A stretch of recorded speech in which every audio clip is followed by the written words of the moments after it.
Hey, what is up? It's Jim. I'm back with another Tiller tip, and this week we're talking about the path. That's a weird thing to say that I'm talking about, but we are all on a path, hopefully towards Jesus, but that path, um, it definitely starts with suffering. And so, suffering is the topic, really. I call myself an expectation gap coach. That's a weird thing to do, but that's what I get to do, and I love it. The expectation gap is we all have hopes and expectations for, marriage, parenting, career, just life in general. Often reality comes in underneath that. That gap is full of disappointment, dissatisfaction, and distress. And I think that those are things that we just shouldn't walk alone in. And so that's why Tiller Coaching exists. We exist to help people who are suffering in the expectation gap. The expectation gap is a fancy phrase for suffering. So you've probably heard all that before. That's the elevator pitch.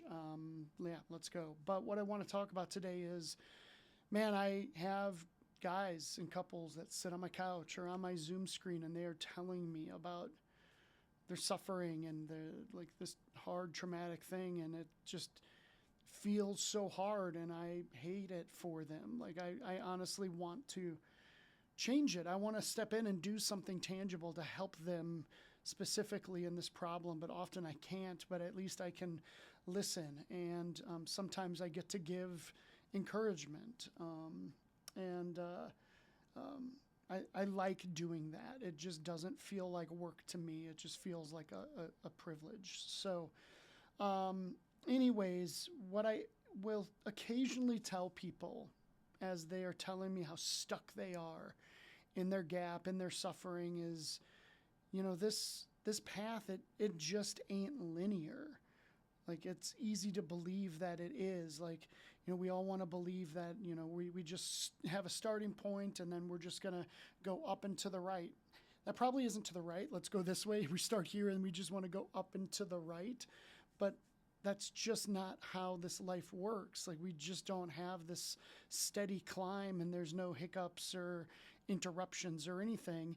The path just ain't linear, guys. Like, it's absolutely true. And if nothing else, there's an enemy that wants to steal, kill, and destroy. Like, if you're making that linear progression, man, he's like, I probably want to mess with that. So that's what he tries to do. And I'm thinking about that today because I wrote and shared about on Substack earlier this week how this past weekend was probably my favorite weekend of all time. It was incredible. There was all kinds of really great things that happened.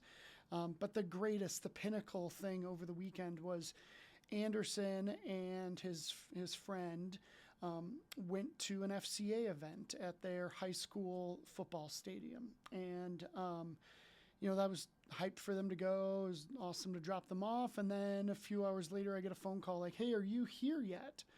And I'm like, no, I had no idea what time it was ending. I can come pick you up. And he's like, okay, well, can you bring towels? I'm like, yeah, I can bring towels. That's fine. So I show up and it turns out that Anderson got rebaptized. And I was shocked. I was like, what? Like, I want to understand this. You see, he got baptized a little over 5 years ago. We had been on a drive coming back from Missouri back to Colorado, and he sat in the back seat of the car and prayed that prayer, had that salvific moment, and committed his life to Christ. And it was a pleasure to baptize him. We had a little Tiller party, and it was awesome. Got to baptize Anderson and a few other guys that I was coaching, and it really was amazing. But he was basically telling me that, Dad, there's a few things in my life that I definitely have not surrendered to Christ. And so that's why I wanted to get rebaptized. And I was like, oh my gosh, that's amazing. Like, I don't think we should like get in this cycle of just baptism, rebaptism. Like, I don't think that's necessarily how we need to do it, just to like make sure, am I okay here? But, I really tracked with why he did it, and I was really grateful. His friend also committed his life to Christ, And I was like through the roof about this. I really care about this kid. He is like, a son that I didn't get to have, and I love him a lot. And he didn't get baptized at the event because he wanted to get baptized with his family. He wanted them to be able to see it. And so maybe this weekend we're going to go to the reservoir and baptize him, maybe a couple of his siblings. We're going to see what happens there, but that is awesome. So like, man, I'm going up and to the right here, right? Well, literally, I mean, just a day or two later, things took a drastic turn, and the path became very obvious that it wasn't linear. And guys, I've had just a really terrible week. I have not enjoyed this week at all. Last night, I had a panic attack for, I don't know, an hour and a half. Wasn't sure I was going to survive it. Like my pulse was in the 110s, and I hated it. I couldn't catch my breath. I couldn't walk. I really was pooping my pants. I didn't do that though. So it was a bad night. It was a really bad night. And, I was in my car driving into the office today like a zombie, hours later than I wanted to be, because it was hard to get up and get going this morning. And, Carlos, my coach down in North Carolina, shout out Carlos. He called to be like, hey, check out these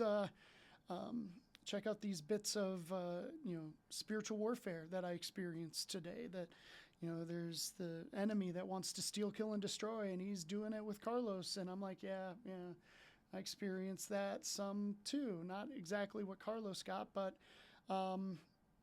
yeah, guys, I don't want to just air it all out, here on video, but, I don't know. This is what I get to share in coaching. And, if I can give someone comfort with the reality that this path, it just ain't linear. Like the game, doesn't go exactly how we think it should. It's not just up and to the right.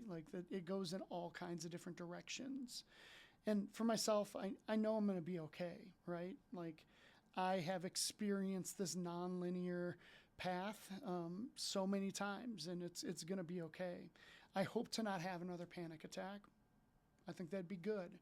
I'd be a big fan of that. But, it is what it is. And so, yeah, if you're struggling with, a path that is obviously not linear, and you're struggling with that, I'm not just going to yell at you and be like, hey, that path's not, this game ain't linear, man. Buck up. But I think we'll get to walk in this non-linear fashion together, and that could be really good. I hope that gives you some encouragement, because maybe you're experiencing something very non-linear today, and I'm sorry for that. So know that I care, and if I can pray for you or help in any particular way, I'd love to do that. But yeah, thanks for checking these out. Sorry that got weird today. I'm just kidding. I'm not sorry at all. I like sharing authentically. I think it's really important, and it's real. So there we go. I can't hide it. Yeah. All right. I guess I'll see you guys next time. That'll be great. All right. See you then.